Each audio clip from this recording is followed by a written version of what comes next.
trade, and the steps of a formation of a firm. Good, good.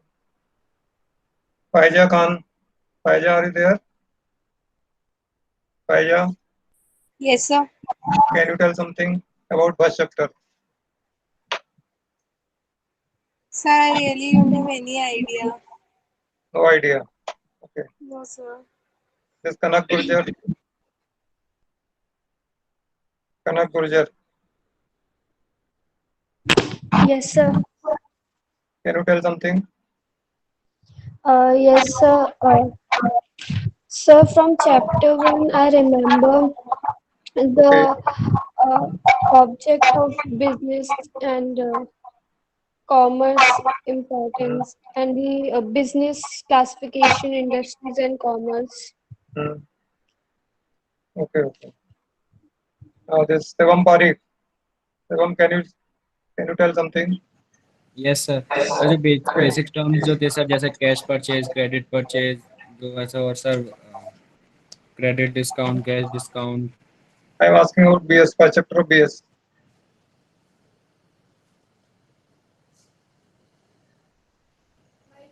Sir Okay. Objectives of accounting और sir difference between commerce and accounting sir वो classification जो किया था industries का Okay. This Kushi Gupta, I think, is a new student. Kushi, are you there? Yes, sir. Okay. So you have not gone through these two chapters, na? First chapter and second chapter. Yes, Or sir. have you studied? Okay. Okay. Muskan Varga. Muskan, Yes, do sir. you remember something about first two chapter? Second chapter? You tell me about second chapter. Okay, sir. So one First minute. chapter. Okay. Okay. Sir, about phone membership, Hmm.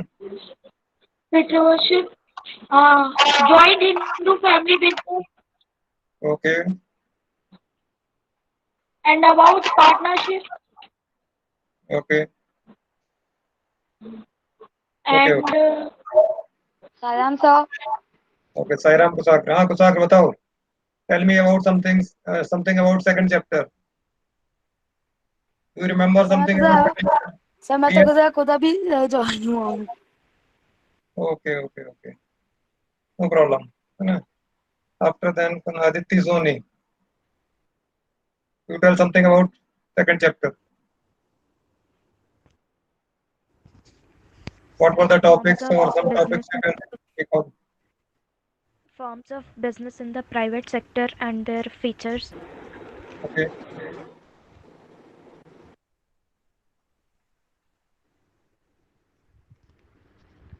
The formation of a company. Okay. Okay. So types of business organization under private sector. And in this chapter, part of this chapter was also that is the formation of a company. Okay, so in this chapter we discuss five forms basically: sole proprietorship business, then joint into family business, then uh, partnership, then cooperative societies, and joint stock companies. The last topic we discussed was the process of formation of a joint stock company. Let us once again revise this topic. Then we will take the next chapter, that is the private, public, and global enterprises. है ना? So before that, let us see this topic again. That is the formation of a company. I am sharing the screen.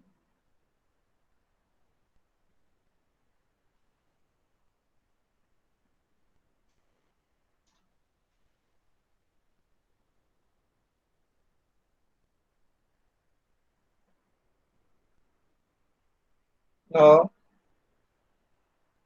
is this visible to you? All of you can see this. Yes sir This is the Yes, sir. authentic document regarding the incorporation of company. So this says provisions and issues relating to incorporation in Companies Act 2013, है ना?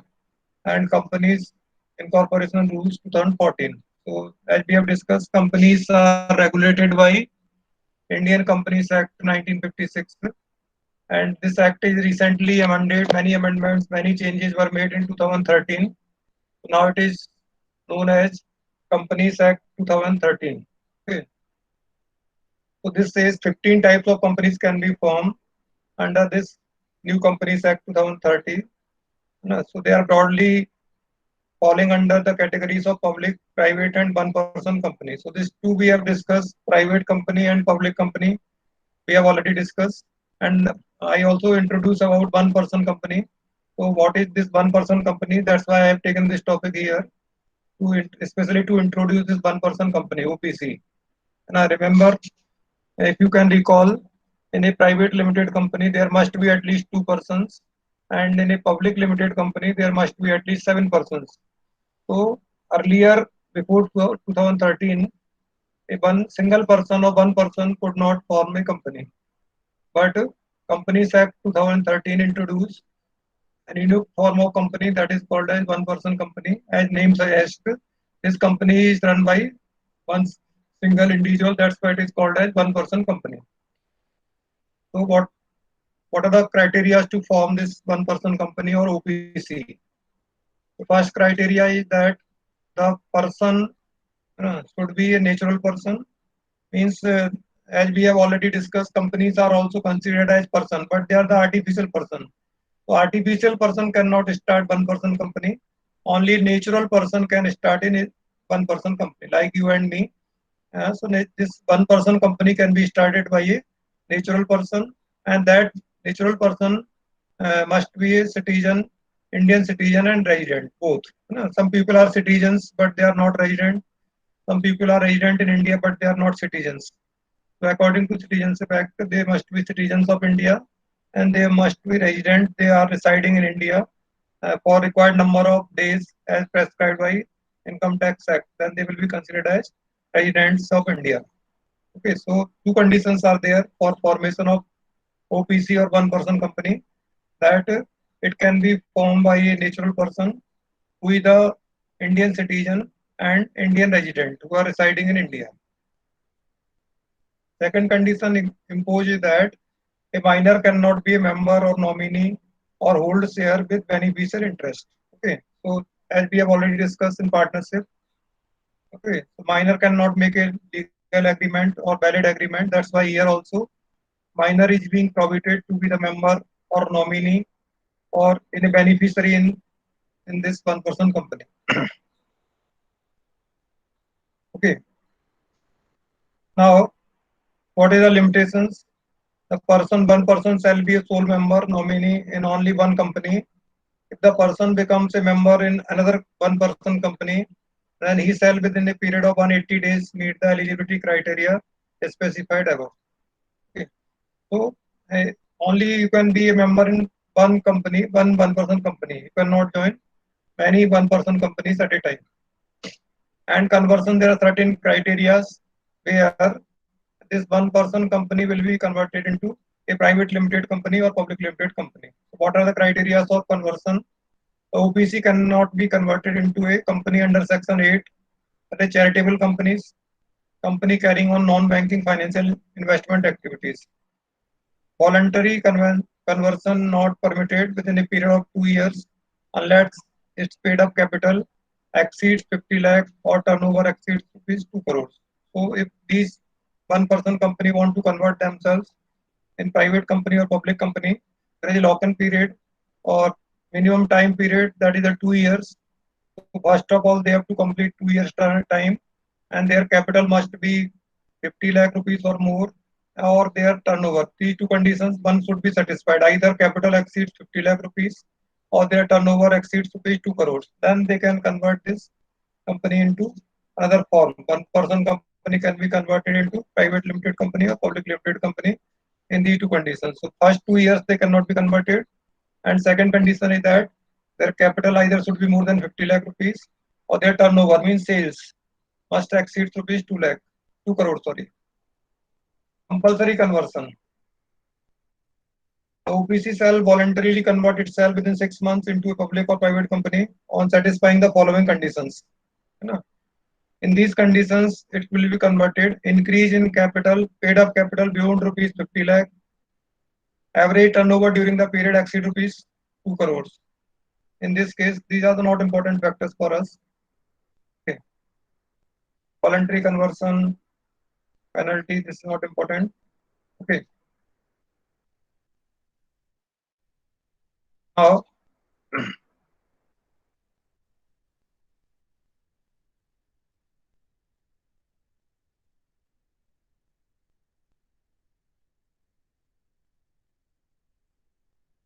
this documents we have left at that time, we did not discuss about documents. This is the part of the formation of the company. As we discussed at that time that we will discuss in detail these documents. So when we were discussing the process of formation of a company, we were discussing about important documents to be prepared and to be submitted to the office of the registrar. One of them was the memorandum of association of the company. So as we discussed, memorandum is considered as the most important document or foundation stone of the company. Now, so companies form on the basis of its memorandum of association. So memorandum of association contains certain clauses or points which are very important. So what clauses are being contained in the memorandum of association of the company? So first clause is the objective clause. In this objective clause, company has to mention its objectives. No? Objectives are classified into categories: main objectives, primary objectives, and secondary objectives. Primary objectives are objectives for which a company is being formed, incorporated, and secondary objectives are supportive to the primary objectives. Okay. So, for example, a company is formed for exporting manufactured garments, ready-made garments, and secondary objective may be that the company will manufacture the garments. So, manufacturing of garments is a supportive objective of export of manufactured garments or ready-made clothes. So, this type of objectives are to be defined. This object clause is very important in the company because company cannot do anything beyond the scope of this objective clause. So this objective clause sets the limits for the functioning or working of a company. The company cannot undertake any activity that is beyond the scope of its objectives. That's why companies have to very carefully draft this clause, which is objective clause, and which defines that for which purpose this company is being formed. So this must be very elaborative term. So companies divide it in two parts: main objectives and supportive objectives or secondary objectives.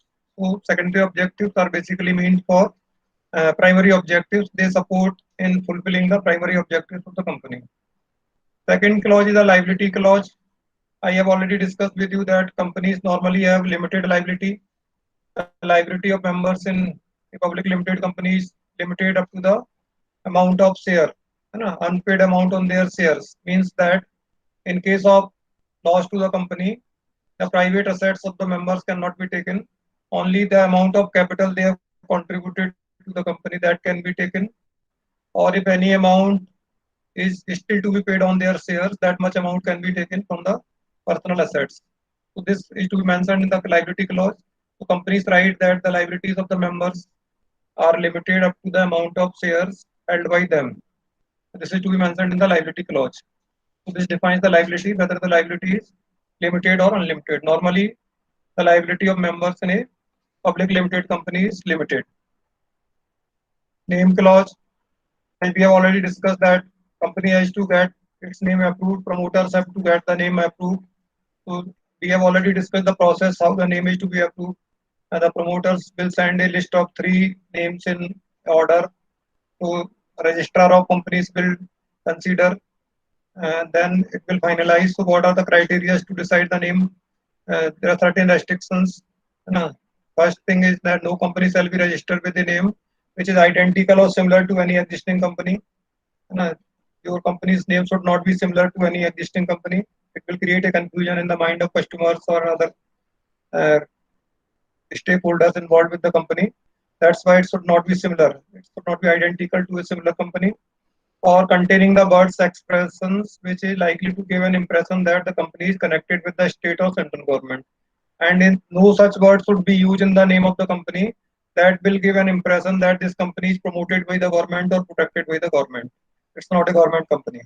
So if any such word is used, that will not be accepted by the registrar. Okay. And if such usages are made, that will be the offense under any law in force. So that's why two conditions are there. Number one, the name should not be identical or similar to any existing company. And second one is that it should not use any such word which indicates that this company is run by the government or it is protected by the government. Otherwise, any other name that you give will be accepted by the registrar, and a certificate is issued by the registrar. That name is mentioned in the name clause. So what will be the name of the company? That will be the name clause. Then other points are not given here. So what are the other clauses? First one is the objective clause, then liability clause, then name clause, then registered office clause. What is the next? That is not given here. That is the registered office clause or address clause. In registered office clause, company has to mention the name of the state if the office is not still finalized, that in which office the company's registered office will be situated, in which state company's registered office will be situated, and if it has been decided that at what place the company's registered office will be located, then it can give the name and its exact address of the registered office of the company. Okay, so name clause, registered office clause, objective clause, liability clause, and last one is the fifth one is the capital clause. That is not given here. That capital clause contains that what will be the authorized capital of the company. Authorized capital means maximum amount of capital that a company can use in its life. So that is called as capital clause.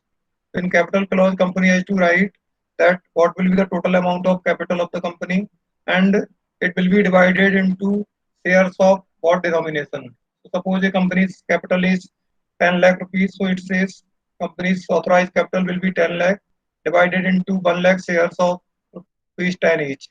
This way company has to write the capital in the memorandum of association.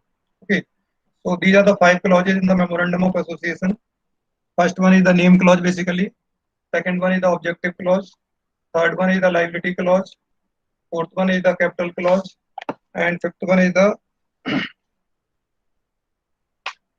this registered office clause or objective clause. These 5 clauses are mentioned in the memorandum of association. All this document, this memorandum of association, along with the other documents, are submitted to the office of the registrar. Okay. The second document I discussed, that is the articles of association. So article of association is the basically articles are the rules for internal management of the company. Company's day-to-day activities are conducted according to the articles of association. So this is just like a partnership deed. As the business of the firm is run according to the provisions of Indian Partnership Act. Similarly, the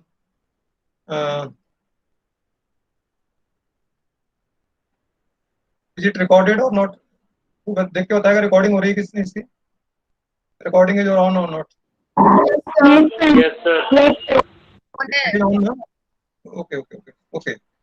So this articles of association are the regulations for management of the company, or simply we can say articles are the rules for internal management or day-to-day activities of the company. So how the company's affairs will be conducted, that is defined by articles of association. Okay. So the companies, especially public limited companies, have 2 options. Public limited companies either can prepare their articles of association, means their own rules, or they can adopt table app, one ready-made table, or what we can say the list of rules is given in Companies Act. It is a set of 99 rules, which is called as table app. So public limited companies have 2 options. Either they can prepare their own articles or own rules, or if they are not interested in making their own rules, then they can adopt the articles given in the table app. Table app means a list of 99 rules which are given in the Companies Act, or they can opt for a combination of 2. some of the articles, some of the rules they can draft by their own, and remaining they can write that remaining we will follow the provisions given in the Companies Act in table F. That both possibilities are there. So these are subordinate to our memorandum. So there is sequence. Ultimate authority in companies or ultimate power in the Companies Act. So nothing should be in memorandum that is against the Companies Act. So memorandum should not violate the provisions of Companies Act. So whatever articles, whatever clauses companies prepare, anything they should not write that is against the Companies Act in memorandum of association. And articles of association are subordinate of two. They should not be against of memorandum as well as against of the company's law. So they are under company's law as well as under memorandum of association. There must not be anything that is against the Companies Act or against the provisions of memorandum of association in the articles of association. Okay. So this is given the company may adopt all or any of the regulations contained in table F GHI of Schedule 1 of the Companies Act 2013. Alteration of memorandum. This is not in our syllabus, so we are not going to this. How to change this name clause or registered office clause? What is the process of changing of this objective clause? This is very difficult to change the objective clause. Other changes are easy as compared to objective clause. Change in objective is very difficult. It needs two-third majority and it can be changed. So this it says if a company which has raised money from public through a prospectus and some part of such money is still left out, no change in objective clause is permitted unless it is approved by special resolution. This special resolution means a resolution passed by two-third majority. Suppose there are 100 members in a meeting, so 67 members must support this proposal, then that will be called a special resolution. So this objective clause cannot be changed without any specific resolution that needs two-third majority to be passed. Okay. So this changes are not in the syllabus, so we are not going to them. But these changes are possible. But company must be aware at the time of drafting their clauses, so there is no need in changing in future. Okay. So this is again saying these stages. What are the stages? First is the promotion, then incorporation. Incorporation, this we have discussed. Then commencement of business. So two certificates are issued by the registrar. One is the incorporation certificate of registration certificate.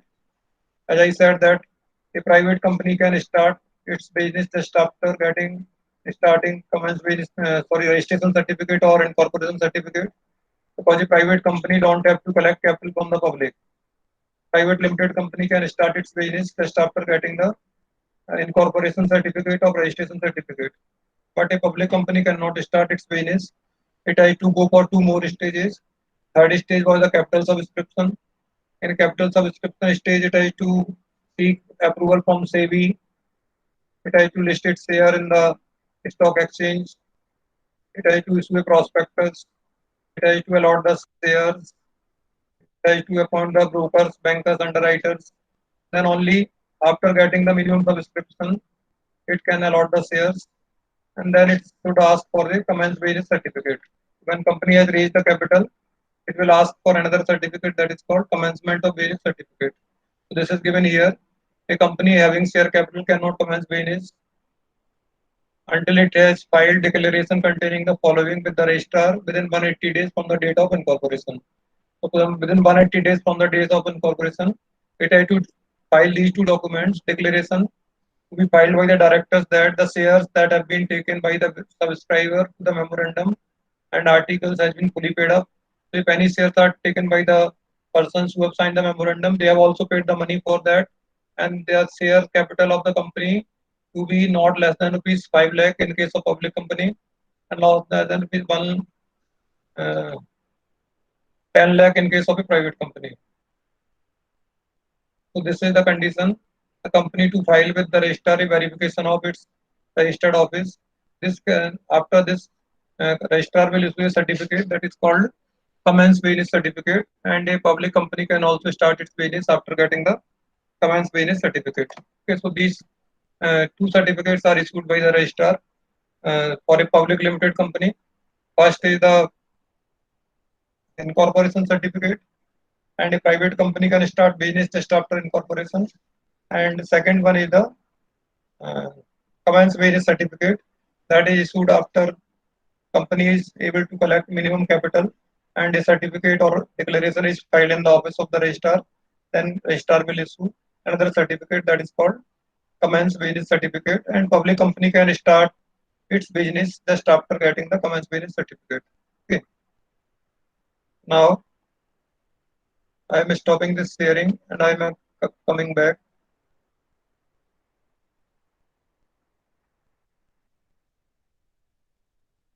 Okay, so if you want to ask anything about these two chapters, you can ask. Any doubt, any point you want to ask, we can go for the next chapter, the private, public, and global enterprises. Sir Yes, sir एक बार articles of association समझा दीजिए. Saira, I'm not able. Who is speaking? Purvi. Yes sir. Purvi, what do you want to know? Sir articles of association. Okay. Articles of association are the rules for day-to-day activities or internal management of the company. Internal management of the company. For example, how the office of the company will run, how the shares will be issued, how the meetings will be conducted, how different functionaries will work, what will be the responsibilities of different functionaries. That all will be explained by the articles of association. So they have to do nothing with the outsiders. They are meant only for internal use of the company. They are to be used by the people who are working in the company as an employee or as a director or other people who are working in the company. They are concerned to the articles of association. So it establishes a relationship between company and its people who are working in the company. On the other side, memorandum establishes the relationship of company with the outside world. Other people know the company on the basis of its memorandum of association. So memorandum is basically for outsiders. They understand the company on the basis of its memorandum, and articles are the rules for its own management, internal management, and these articles can be drafted by company according to its need. Okay. Okay. Anyone else?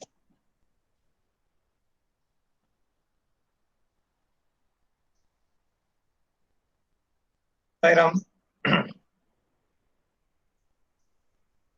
Okay. So the next chapter is what? That is the private, public, and global enterprises. Private sector enterprises, public sector enterprises, and global enterprises. Okay. So we have already discussed, I think, the meaning of private sector, public sector, and global enterprises. Still, we have to discuss. So what is the meaning of private sector? Who will say? Who will define private sector? What is private sector?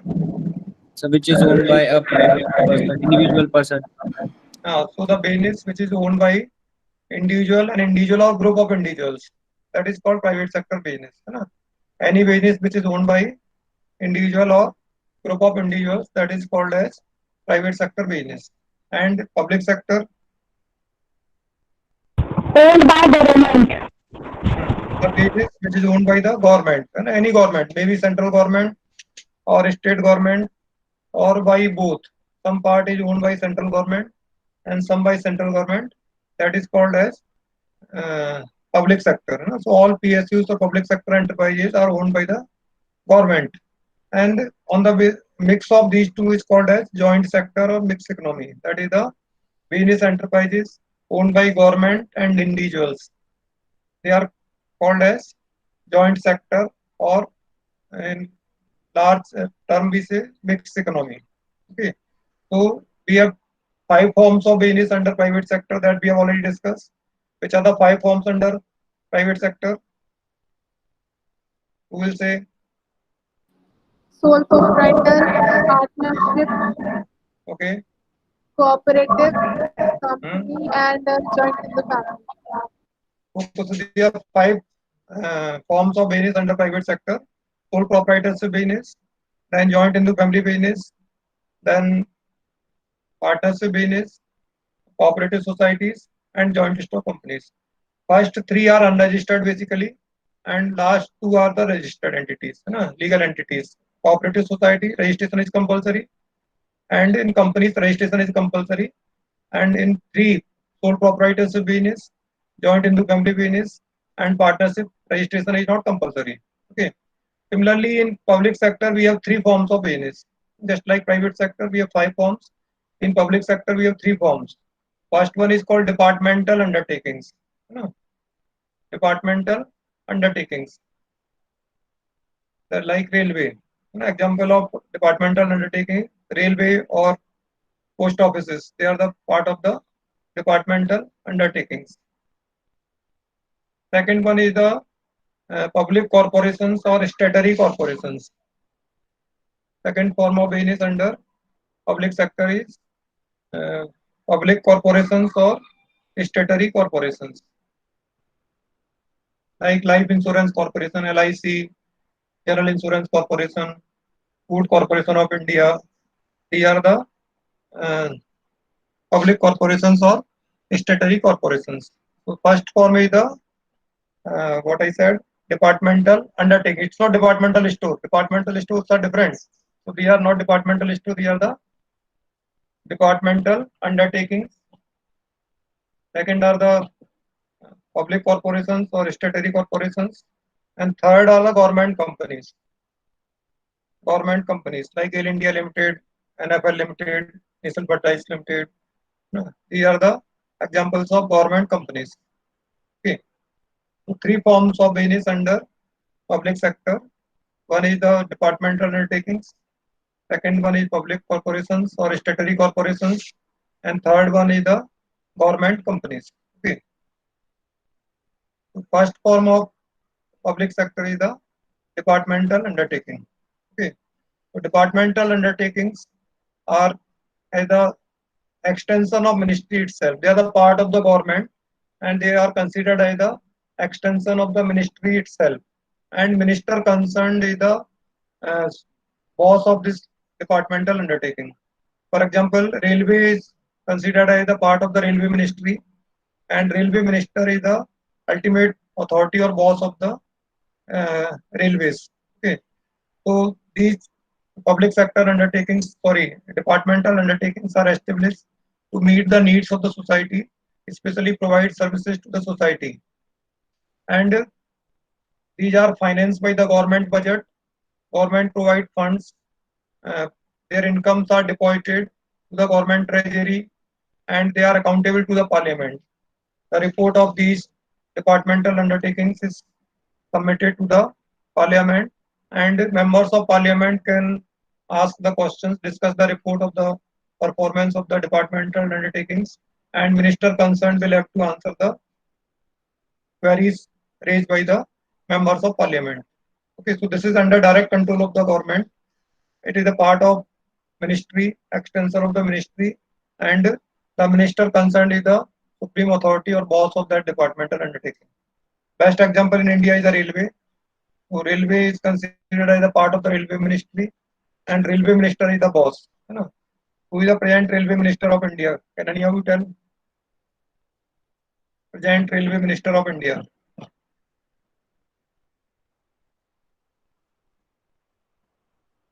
Okay. Can any of you tell? Bhumi Jain. Do you know who is the present railway minister? Piyush Goyal. Okay, good, very good. Piyush Goyal is the railway minister. Okay. And one very important ministry is the finance ministry. Related to us. Who is the finance minister? Nirmala Sitharaman. Okay, very good. Nirmala Sitharaman is the finance minister of the country. Okay. Home minister? Amit Shah. Amit Shah, okay. Knowledge is good, Okay. So this we will continue to discuss. If you have any doubt, you can ask. Yes, we will continue to discuss. So if you have any doubts, you can ask about this or whatever topics we have discussed in first chapter or second chapter. If any of you have any doubt, you can ask. 2 minutes for you. So how many of you have revised this or keep on reading or simply you are just enjoying the holidays? You try to revise all these topics or not?